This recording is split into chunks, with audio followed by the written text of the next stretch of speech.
Welcome back. Today we are going back in time, all the way back to March 2021, to my very first SCX24 build series. So this is the JLU 1.0, the one that started it all for the SCX24 builds. So very first Lexan paint job, very first lighting, wiring job, switching, very first of a lot on this build for me. Learned a lot. But of course, in 3 years, I've learned much more in building many more of these SCX24s. So the fact that I've got a brand new JLU build coming up, it's got me kind of prompted to revisit some prior builds and do a little updating, if you will, a little tuning. So got some things planned, but I think first off, let's take a look at what we've got here before we start modifying it. Okay, starting from the outside, as I said, the body is a custom painted clear body, and I did all the masking except for the window masks with Biddy Designs liquid masks. So there's no window trim stickers on the outside. This is actually cut by me and painted black. The hood details as well, the fender, the grille, and the main body color is Tamiya's metallic red, and then of course backed it with black, which kind of darkened up that red nicely, and really happy with it. And then I finished that body with flat clear appointments here for the fenders and the roof and the hood. And then the windows, I used Tamiya's window tint, which I have not used since. You can see the effect there. I mean, it does give you a tint, but it clouds the interior. So now I leave those windows clear, since I use interiors most of the time, so I can see those seats. But super happy with the body, how it came out. And then all the details here, I've got CC hand, snorkel, mirrors, sliders, and inner fenders. I've got JLU handles from Shapeways. I believe this is a Tamiya 1/14 scale antenna for like a tractor trailer. And this was way back in the day before all the scale accessories existed. So these tools are from a toy pack that are like 1/24 scale. The roof rack and ladder were printed from a seller in Australia and shipped to me, so that was not cheap. The high lift, I believe, as well was from that pack. These were from a separate seller. The Max Tracks on eBay, the gas cans as well. The Rotopacks are scaled by Chris. And then all the other gear on the roof rack, I handmade myself. The sleeping bags, tent, all of that. And then the light bar, I wired up myself. This was off of eBay from a seller. The front light bar is a 1/32 Orlando Hunter continuous light bar. And then I believe the headlight bezel was from no longer in business Bang Gear RC for those guys. But quite a bit of detail into this exterior body. And then of course I've got the spare here matching, and that is a CC hand spare tire holder as well. So a lot of CC hand parts on this, which are not cheap. But overall, great look here for an Overlander kind of Jeep. And this guy ended up with plates that actually named it Overlander. So very happy with how the exterior turned out. So why don't we get the shell open and take a deeper look underneath. Let's get into this thing. Before we open the shell, I forgot to mention this interior tray is from Limber Pine, and I've used one in every JLU and C10 that I've built. They're super nice. As you can see, they've got seats, the dash, and it's a super lightweight tray, and it just helps cover up all the electronics and battery below. Looks super clean. You can see the underside there. So let's take a closer look here at what we've got. So obviously we're running the V1 electronics in here, but I'm piggybacking the V1 Lizard off of that. So this is just being used as a receiver. That way I can use the stock radio. So this was prior to me having a FlySky GT5 radio. So I've not done any more of these piggyback setups. They're great. The only downfall I see on them is the lack of adjustment on your steering for your radio. So a lot of times now I'm going with pretty good servos, so I want some fine tuning of endpoints, just a lot of fine tuning. You get dual rate on this and trim, but that's it. So that to me is a great reason to kind of ditch this system, which I think we're going to be doing and moving to a FlySky GT5. Another thing I think we're going to address is the motor. So at the time, there was not the abundance of brushless motors. I don't even know if the Surpass Outrunner had started being used in these guys. It may have, but this is like an X-Team in-runner, 4700 or 4500 kV. Super tiny, as you can see, fits in that stock position. So that's what I was going for. I think I ordered this off of AliExpress. Just super hard to source that guy, but found it had plenty of slow control with the FOC, plenty of pep, but basically no torque.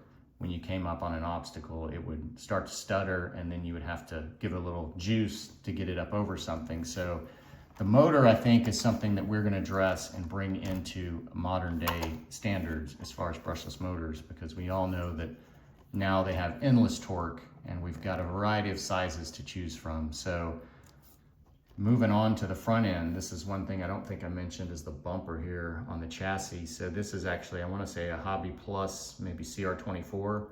But again, this was before there was basically any custom bumpers available. So I did a little faux winch here that I've repeated many times since. Really cool little detail there. So let's take a look at the suspension underneath and see what we're starting with.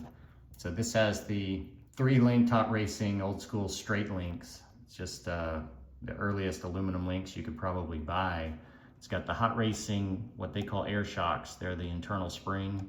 So they're not bad, but they're pretty bouncy with a rig this top heavy. So you know me now, I'm pretty much going to oil shocks on most things. So that may be something we address, at least some limit straps, maybe some way to tame this bounce. But I think the last thing I want to look at is, of course, the bias, the front axle, and some of this front end geometry here. So I remember the ride height and the tire size was dictated on the fenders, and I didn't want to cut these. I wanted to keep the stock appearance.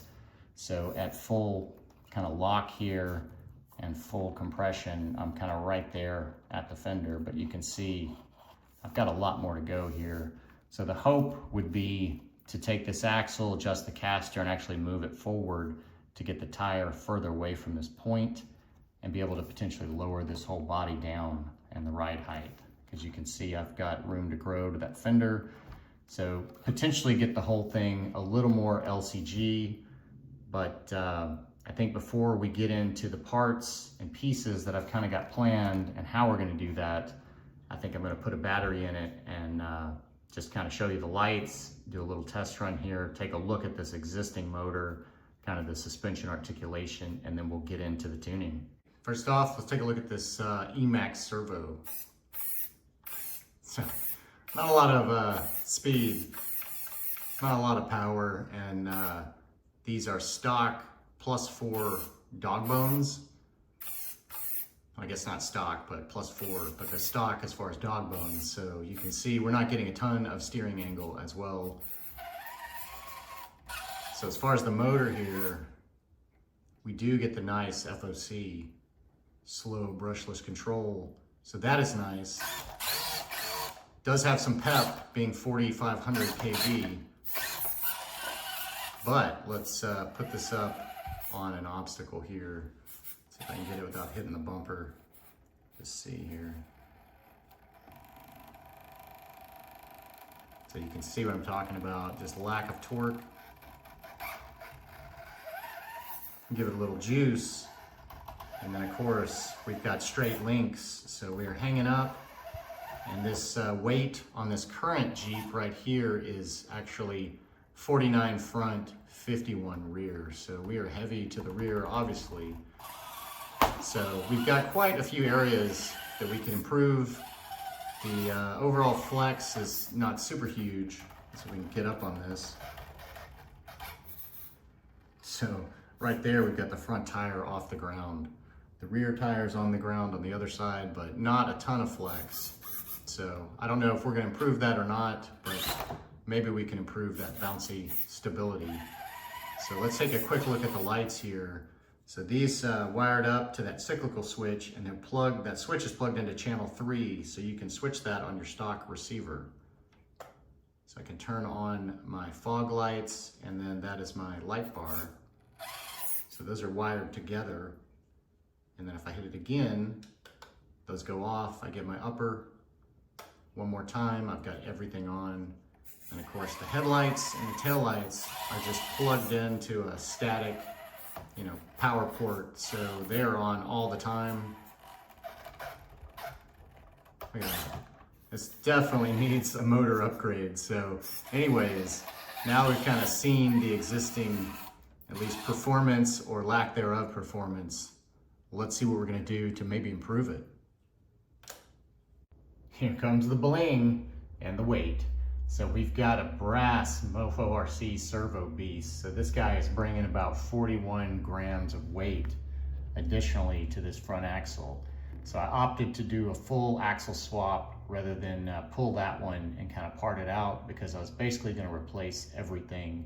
So what I did here was I used, I believe this is a V3 MOFO brass axle. So it's got a heavy front diff as well.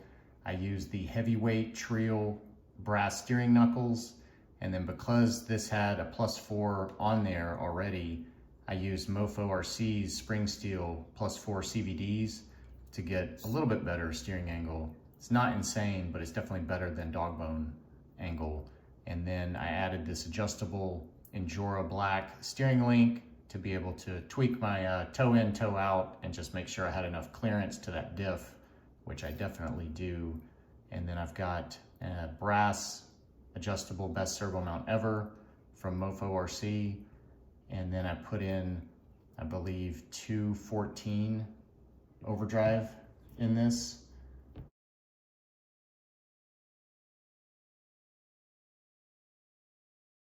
So we've got a nice weighty axle, and we'll weigh that versus the axle that's on there now once I get that pulled as a comparison to see kind of what we're changing.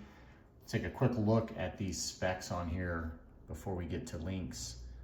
So on this system with that Lizard, I'm thinking it's going to be pushing maybe 5.5 volts, maybe 6. So I've got NSD-RC planned for this at 7.4 volts. Since I'm only going to be running stock 2S batteries on this, I think that'll be just fine and plenty of power. So then for links, as I said before, I've got the fixed length straight aluminum hot racing on there now. So I've again got the adjustable black Injora stainless links, and you can see I've got the Injora aluminum collars inserted on there, those little spacers. So it's a good way to make sure you've got kind of a fixed length. So you just slide those over so it stops those from screwing on as much. So I've lengthened the front, I want to say about 4 millimeters. So that will kick out the bottom of that axle and kick it forward. So it'll give me a little bit better caster. I've got these tightened down as much as I can for the front uppers. So we'll just see how that turns out. And then the rears, you can see I've got an extra fixed length high clearance hot racing set here. So I may swap these in because I've got, I think, a project where I may need some adjustment. So these may want to be used on that. So the fixed length I think will be fine. And then for the uppers, I've got those lengthened a little on the rear to kind of push the axle backwards and kick the pinion or the worm gear up a little bit. So hopefully it will follow the line of the high clearance link if it's kind of pointed up a little bit more with that drive shaft and stay out of the way. That's the thought, at least. So got quite a bit of tearing out of suspension and swapping to do. So I think that's the first thing I'm going to do is pull that front axle, and then we'll get a quick comparison of what we're putting in. Figured we'd take one last look at this thing now that I've got the body shell off of it, which, by the way, I forgot how easy I set that up. So I had one whip for the headlight, had one for the tail light, and of course that was for the roof lights, and then 2 screws, and the body's off. So super nice. And one thing I forgot as soon as I kind of got in here and was playing with the articulation was another reason I don't like these combo units. The position of all these plugs coming forward and the wires right above the servo. So if you're trying to get this thing to sit low, you're gonna have a conflict there. And that's exactly what's going on. I don't get full up travel out of those shocks. So already we could sit this lower by getting all of this junk out of the way and doing nothing else. But that weight on top of the servo is not helping. That's taking out a little more height as well. But lengthwise, I think we'll be fine as far as clearance to the bumper.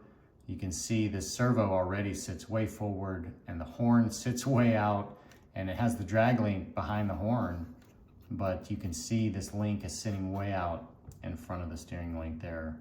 So that is set up way different on the other axle. So hopefully we'll have room to scoot the entire axle forward and not get any conflict with this front bumper. I'm sure we're gonna have to widen the frame, take out some of that C-channel, as always for the big servos, especially once we get it sitting lower and living kind of between the frame rails. Now for the back, I don't know if we're gonna adjust it at all. You can see it's already got preload here, basically a pre-sprung for that weight of the body and the spare tire. So, you know, it basically kind of levels out once that weight's on there.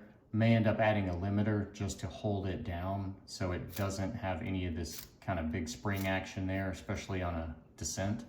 So a little bit of work ahead. I think I'm gonna start by getting rid of all these electronics, kind of stripping those out, clearing the way a little bit, and then we'll see what's next. All right, back with the JLU exploded all over the table here, but we are ready to compare these two axles. So I've got my existing on the right here that we pulled.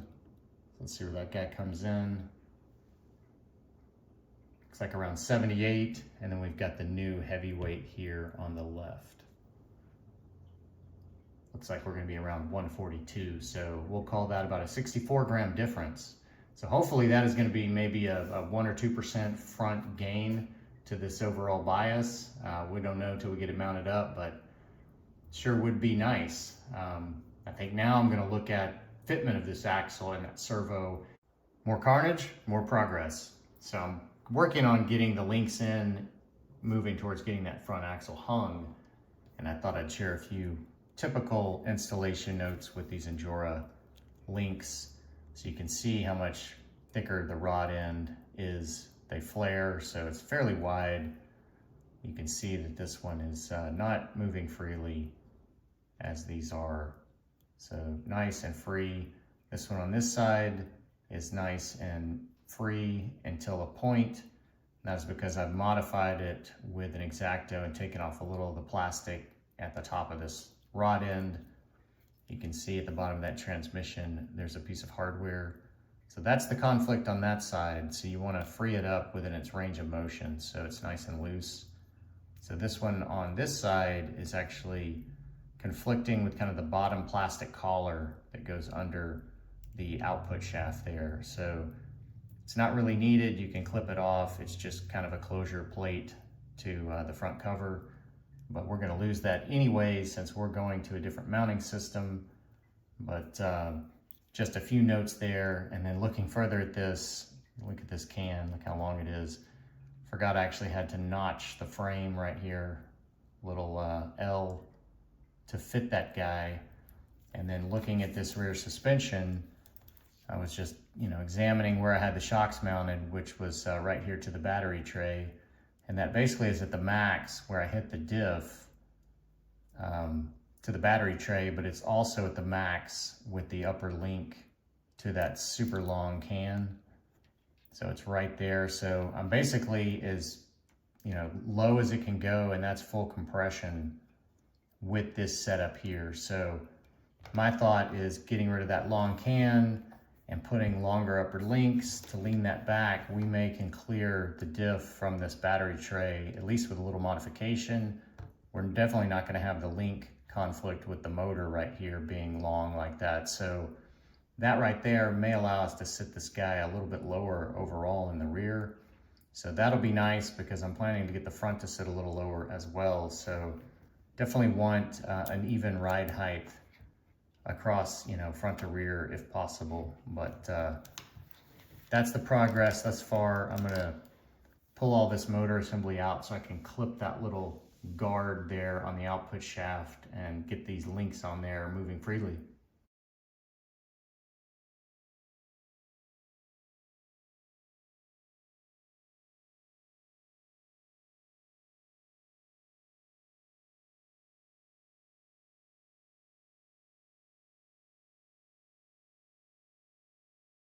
Well, we're definitely lower, but I may have to actually raise this back up.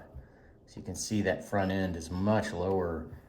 The back is tucked all the way down. So I've got limiting rubber bands on all 4 shocks to keep them basically at full droop, although the front is actually not at full droop. So there's a conflict up there, but the rear is looking good, so it's a little bit of a rake. So the front is a little bit lower right now anyways than the rear, but you can see that axle is clocked forward a little bit, and you can see how much closer it is to the bumper, and I've got more clearance to the fender.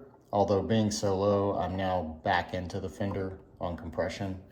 But let's get this body open and take a look at what I did here. So you can see I've got that servo tucked up in the frame rails nicely. You can see the caster angle, the thing is sloped back there. So I did have to take a little bit out of the ESC tray, or the former ESC tray there, so it had that vertical edge. So I dremeled some of that out for clearance for the back of the servo and the cord, and the same with the frame. Had to take out the C channel on each side to give clearance for the tabs and the servo tray to actually get in there. But what I found, so I can get this around in front of the camera here, the limit point really is the drag link off the servo. So at full compression, it hits the frame there. So let's see if I can show this. I'm not getting full usage out of these shocks. So I've got it fully compressed sitting on the frame, and you can see I've still got maybe 3 or 4 millimeters to go out of that shock. And you can see those rubber bands are tucking it down as low as it can go, but I can't get all the way down, which would, inevitably be too low, obviously, because I would hit the fender and get even more into the bumper here. So there's more adjustment to go. I ended up with about a 3 millimeter lengthening of those front lowers. And then you can see I haven't even attacked the rear yet. I've spent quite a bit of time taking this front axle on and off, adjusting links, changing shock positions. So I think ultimately that's what I'm gonna have to do. I'm gonna have to take them out of the, basically the body mount position and move them back to the shock mount position. And that's gonna raise this up just a hair. So it should be, it won't be able to get as low, but it may bottom out on the shocks basically at that drag link. So it'll get full usage of the shocks, but really hasn't changed the articulation much. It's just kind of tucked everything lower, which is nice for CG. But like I say, the nose is gonna have to raise up just a tad. But other than that, it's going pretty good. And the weight bias is definitely felt up front. So that is, that's ultimately gonna be really good. Of course, we did strip out a lot of the weight from the inside that we haven't put back yet. But anyways, that's progress. All right, look at that caster, that tire lean. So I think I've got this front end finally worked out. I decided to go at this a whole different way here. So let's look at these clearances first. So look at that, we're just missing. So at full twist compression, just barely touching it there. And then let's check the front here. This was really bad in the bumper. So again, we are clear of the bumper. Might barely be touching it there, but much better situation than before. Sitting pretty even. We've got a little bit more compression here to get to full droop in the front. So that's full droop there. So it's still pretty even, and it sits pretty even. The back, I guess the back can get up a little higher maybe since those shocks are leaned and attached to the frame, but I still haven't adjusted anything on the rear yet. Let's take a quick look at what I did here. So look at the caster on that servo. Look how deep it gets in there. So I had to do more trimming on this tray because I actually scooted that servo further back. So you'll see on these lowers, I've got a single 1 millimeter on there. So just one millimeter of length added, and then I went a totally different direction on the uppers. I went to deadbolt uppers and I added 2 3 millimeters, so 6 millimeters on those to lengthen them.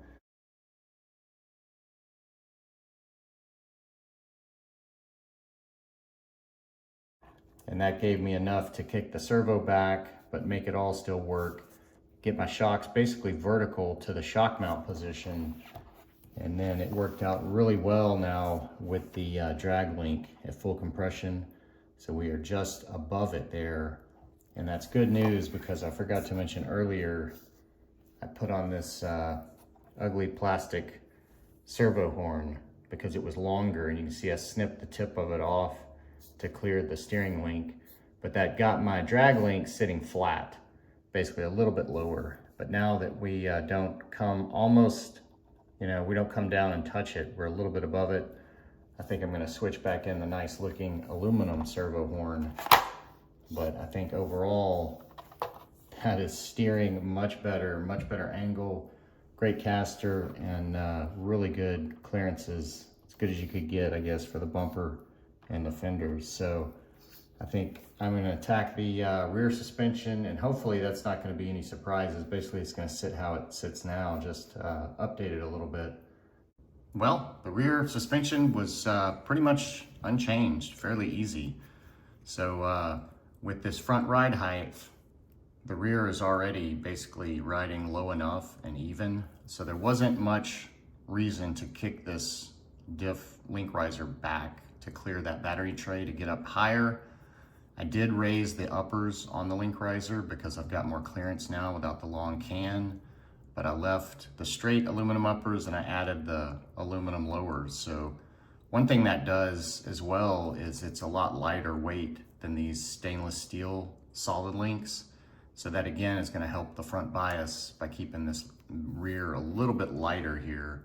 And then at the front, just a minor tweak, like I said, to the servo horn here. So you can see I got the nice aluminum one on there, and it is quite a bit shorter than the one I had on there.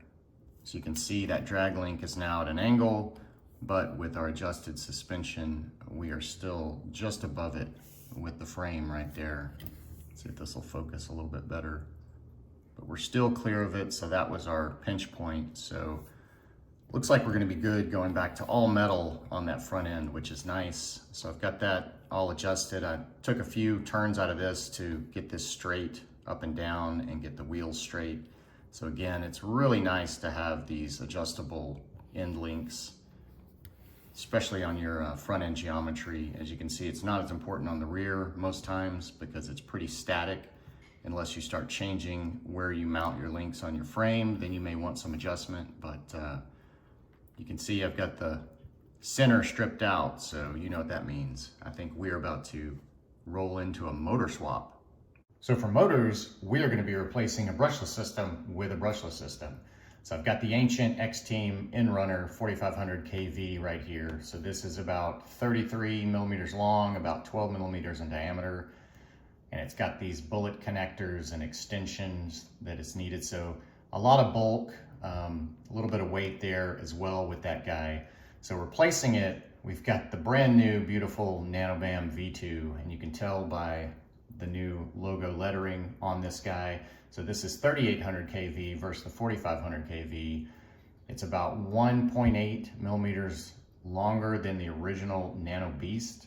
So they've actually shortened this guy from the prior NanoBam, so that is awesome. So I want to say this is about 21 long, about 15 diameter, so a little bit wider. And with this transfer mount, with the little transfer pinion to get over to the spur, it puts this motor in the stock position just like this guy. But because of the width, it does hang over the frame rails just a few millimeters. So that's something to be aware of with your electronics and wiring layout.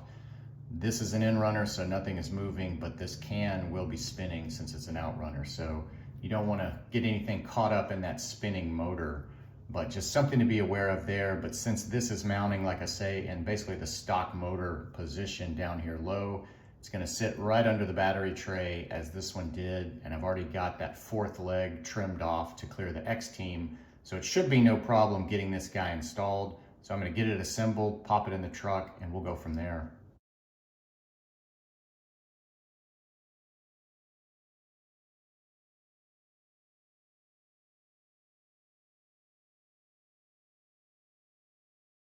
All right, Humpty Dumpty is back together again and sitting nice and low. Got the NanoBam installed, no issues. Sitting nice and tucked under that battery tray. I probably could have the fourth leg on this battery tray if I hadn't already cut that off. But plenty of clearance as far as that goes. And then you saw I did have to take out just a tad bit of these side trays to give this guy enough space to rotate freely. And speaking of space, there's quite a bit of empty real estate left in this build. So the challenge lies ahead of getting all the electronics and lights reinstalled and hooked up with the addition of a BEC and a separate receiver now. So speaking of receivers, I've got 3 different options we're gonna look at, all of them compatible with this FlySky GT5 radio I'm gonna be using. So I think let's take a closer look at those and see which one is gonna work best for this build. Starting on the right, we have the classic FSBS6 6-channel receiver compatible with the FlySky GT5. This actually has 7 ports because it has a dedicated bind plug port. Great little receiver if you need a lot of functionality and you've got the space to run it. I wanna say these are around $22, $24 on Amazon, so not too pricey. I used these quite a bit in the beginning of my builds until I discovered the FS2A 4-channel micro receiver.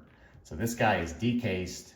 You do have to solder the pins on, and as you see, I like to solder them over the board. So when you plug in the plugs, you have a very small footprint. And this does not have a bind plug. It has a bind button to get it in bind mode.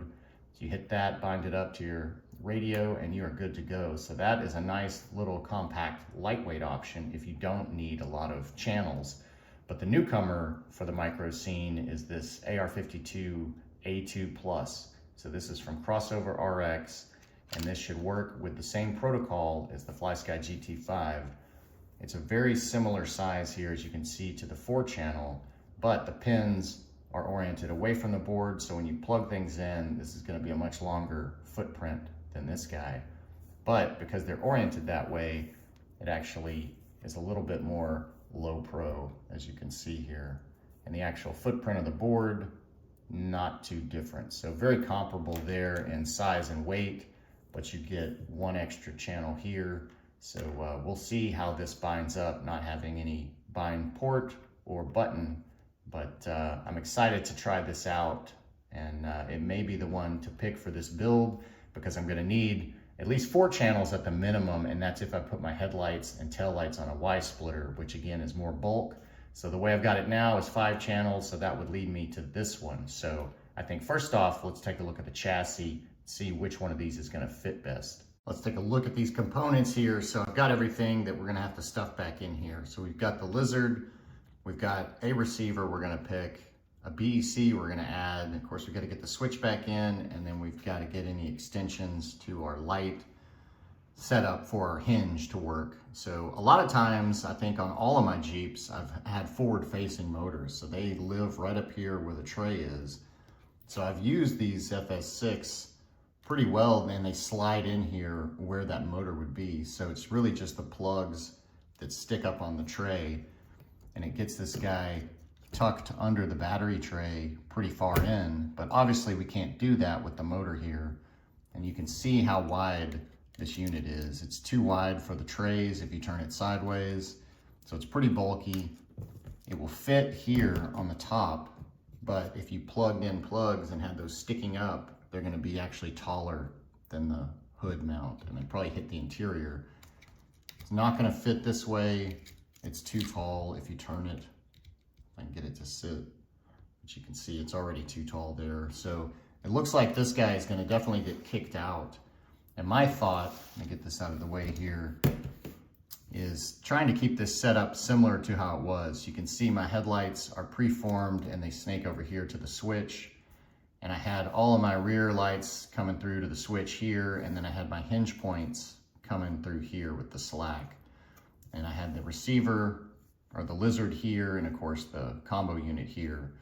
So I'm thinking now getting one of these little micros here, maybe the lizard across here, keeping the switch in its home and then maybe the BEC here. But you know, that may change as I get a little more into it. Looks like this 5-channel could potentially fit squeezed across here with the plugs plugged in. It would be a tight fit, but I'm hoping to get 2 components on this tray up here to save some side space. And I don't know, we'll see how it goes, but that's the plan right there. And definitely, I think we're gonna start with this 5-channel. So I think the first thing is I'm gonna see if I can bind this up and just do a quick test to make sure this receiver works and everything is kosher, and then we'll get everything into its final place. Let's do some testing here. So I've got everything plugged up, and according to the website, opposite of the antenna plug, which is this end, is gonna be channel 1, and the signal is away from the board. So you can see I've got that white cord on the top plug. So that is how you plug it in, apparently. So I've got it connected to the battery. I've already set up a new name here and a new device. I'm on 19 actually for this radio, so only one more to go before I've got it full. So I've already got it named and ready to go here. So the website says you turn this on, let's get it on, and you let it sit for 15 seconds and it will go into auto bind mode. So we are gonna sit here and wait, and that red flash should change speeds. And there we go, now it's a fast flash. So we should be in bind mode. So then all we have to do now, since we've already got it on the correct JLU setting, is hit bind on the remote and turn it on. And we are in bind mode, and it should have auto binded, and we've got a solid light now. There we go. Looks like we've got some motor. We're gonna have to reverse direction, and then do we have steering here? Of course, we have not set endpoint, so I'm not gonna crank that very hard, but it looks like everything is working as it should. So it looks like we're moving on to the actual install.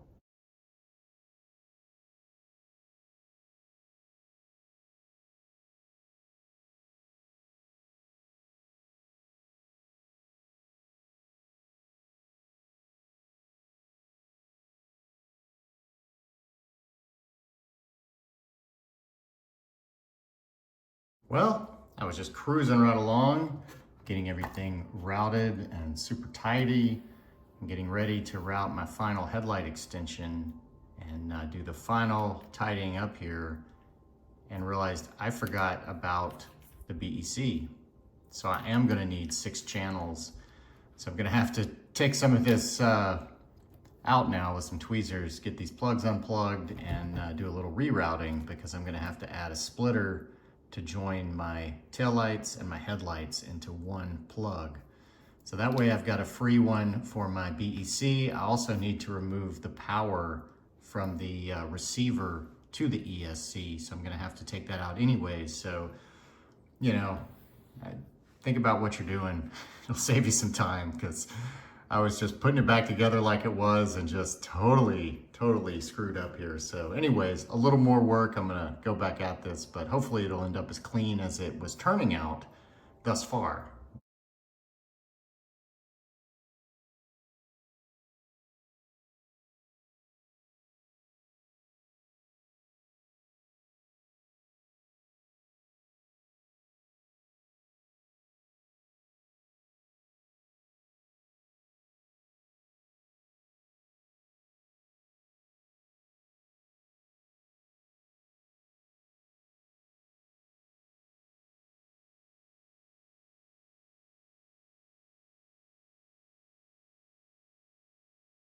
Take 2. And this time I think I actually got all the electronics installed that I wanted to. So that's good news. Not a lot changed, as you saw. So I got the BEC wedged in right there between the switch and the battery tray and the transmission. So all of my routing is basically right here in front of the transmission, between the tray, and then everything stayed nice and compact on that front tray where it was. And luckily there's that little cutout in the fender there for the stock switch, so that helped give a little breathing room for those cords to come out there, but worked out just perfectly, everything nice and low. And because this is 2S, and I'm just gonna keep it that way, I'm using the balance plug to power the BEC, which powers the receiver. So you saw I took out the power cord from the ESC to the receiver there, and since this was all wrapped up nicely, I just shrink wrapped the end of it and doubled it back, and you can see those two little loops there. Just tucked it back in the shrink wrap there. So in case I ever want to go back, I can just pull that out, take the shrink wrap off, and I'm good to go there. And then you can see the Y splitter there, nice and low. The motor cable stayed the same there. And yeah, so not a lot of difference from the prior layout, but now the big difference is we're gonna have 7.4 volts up here to this guy, and we're gonna be pushing all of the LEDs a little bit brighter as well. So I think you see I got the battery in there. I think we're ready to test this guy. It's queued up nicely, so the balance is on one side of the battery, of course, and then the main plug is over here. So easy for a stock battery. Everything closes nicely. So I'm gonna get it plugged up and we'll give it a little test. Let's do a quick check here of all the systems. Look at how fast that is. Insane difference from that little Emax. And then I've got this hooked to channel 3 for my light switch. There we go. And then we've got those upper lights. Nice. Very nice. So we are all systems go, it looks like. So let's test this motor out. Cue up a little right here for this kind of V. First off, let's take a look at the slow crawl here. And get these lights turned off.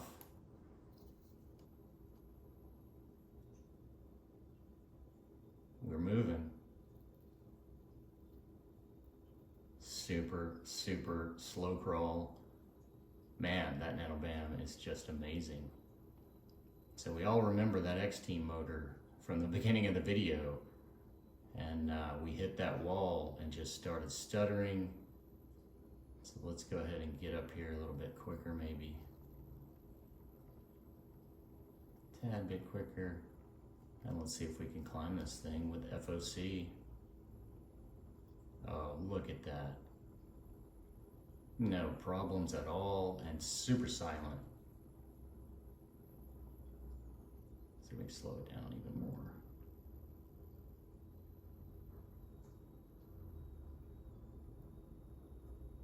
Wow, what an improvement.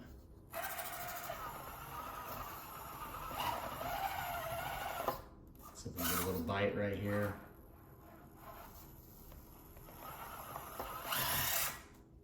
Hold the phone. We can't continue with tabletop testing until we've taken a look here at the overdrive. I want to make sure that this is working. So this should be 14%. So I want to say that's around 7.5-ish, somewhere in there. So let's spin this guy up. There's 1, 2, 3, 4, 5, 6, 7. Get that. Is that 7 1/4? Let's see. Nope. About 7.5. Looks like somewhere in there. 7.5, 7 3/4. So I think that's about right for 14%. So happy with that. The big knuckles are hitting that stand, but we've got definitely some improved steering.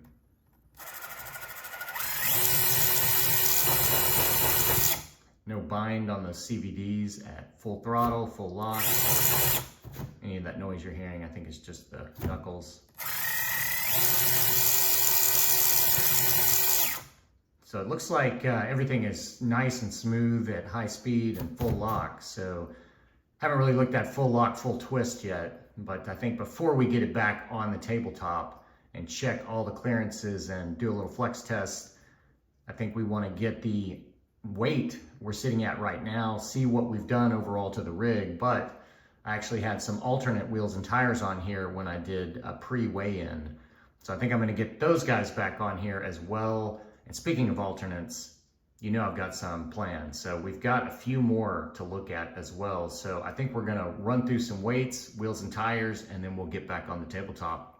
All right, to start off, we have got the bronze SSD Challenger wheels. And I've got those wrapped with RC four-wheel drive BFG KR3s. So kind of the wide version of the KM3s.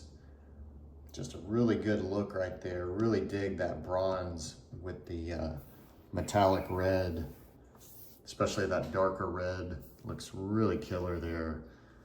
So these are the existing alternates that I had on here. So let's see if these are gonna work out as far as clearances. Looks like we are just barely touching that fender, pretty much missing the bumper there. If we come full lock, full twist, definitely getting into the fender just a hair, but not too bad, being that these are not super chunky tires. But nice flex. And one thing I did notice with this is just a big difference in rebound. So I've got those limiter rubber bands on there, and these basically have a rebound similar to an oil shock. So pretty happy with the kind of the body bounce control versus in the beginning of the video where it was really bouncy. So part of that was adding a third limiter strap from the differential up to the battery tray. So I've got one on each shock. So this is really pulled down full droop on the rear now, but it keeps that nice and tucked. And I figured that was just a lot of weight on that rear end to lift up on a descent. So hopefully that's gonna work well. It still seems to ride pretty even, although the front always looks like it's riding higher because the fender on these Jeeps is cut higher at the front. So it's just kind of a trick of the eye, but if you look at the slider, it's basically level right there. So pretty happy with that. So I'm gonna get this guy on the scales and see where we came out. I believe we were 49 front bias, 51 rear prior, and I'll put that overall weight and stats up on the screen, and then we'll get the setup right now weighed. We've got brass rings in the front, aluminum in the rear, and of course aluminum on that spare to keep it lightweight. So that should help as well with the bias.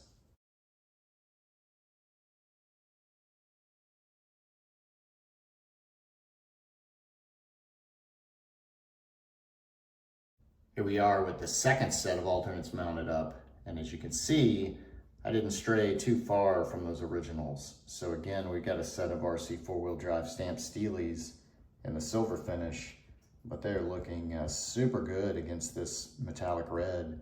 Definitely like that bright finish, pops against it. And then you can see in the front, I've got some full send brass inserts. If anybody's used these, they know they're pretty light wheels, and they do not make any brass rings for these guys. So those full send inserts just slot in the back, friction fit, add a little weight. So we should be tuned about equal to this black set.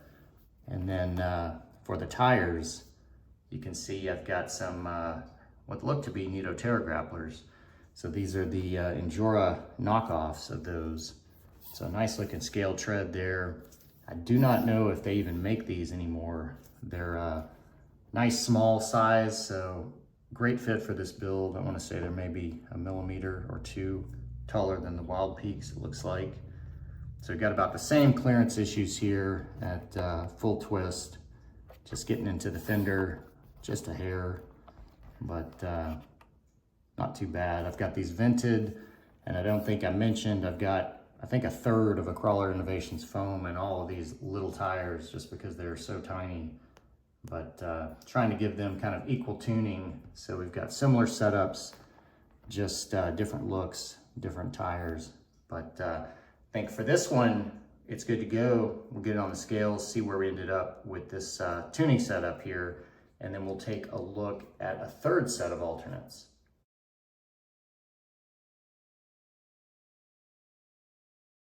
All right, last but not least, as you can see, we've got some more RC four-wheel drive stamped steel wheels.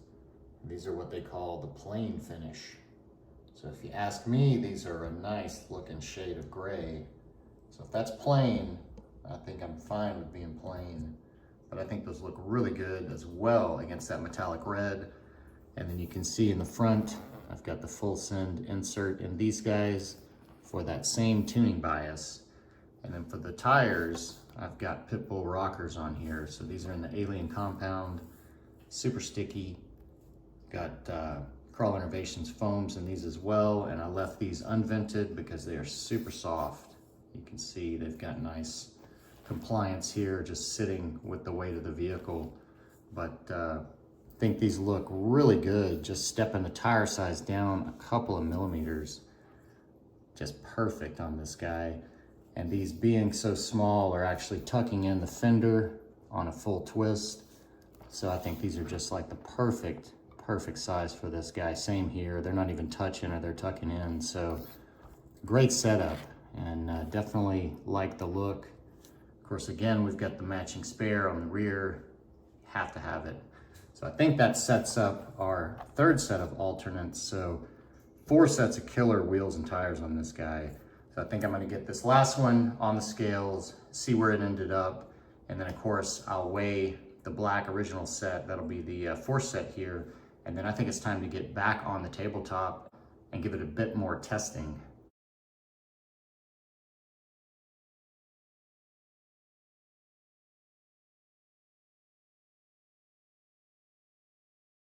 All right, who's ready for round 2? Bring this guy out and let's check out the suspension here. Great handling, great control. I'll drop down.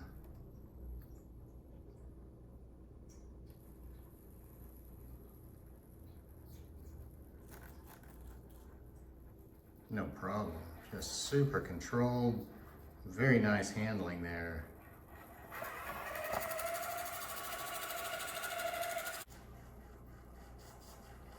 Come back at this, show this from the side. See if we can climb up this back side of the ramp here.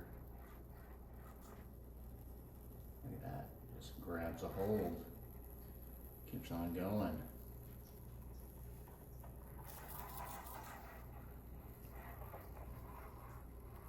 Very happy with that controlled articulation. I think those limit straps really improved it.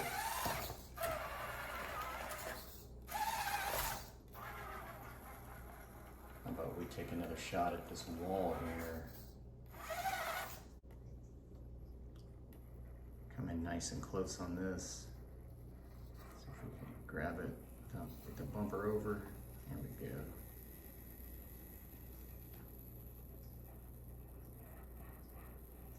Just so silent, super smooth. See if we're gonna be able to make this. Looks like it.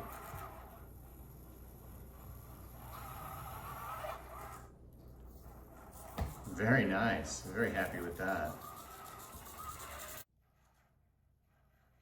All right, let's take this back this direction, get this guy a little side hill articulation.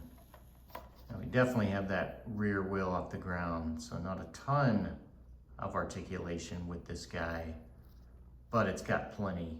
I think the rubber bands holding the suspension tucked, keeping everything low, is definitely worth it on a top heavy build like this. It's a good compromise rather than just a flex machine. But man, this handling and the motor, wow, just night and day difference.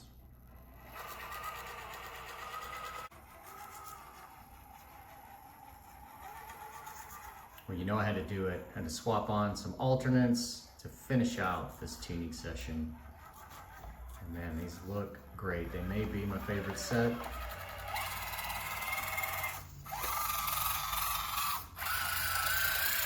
And as far as this tuning session goes, I think it's gonna be extremely helpful here.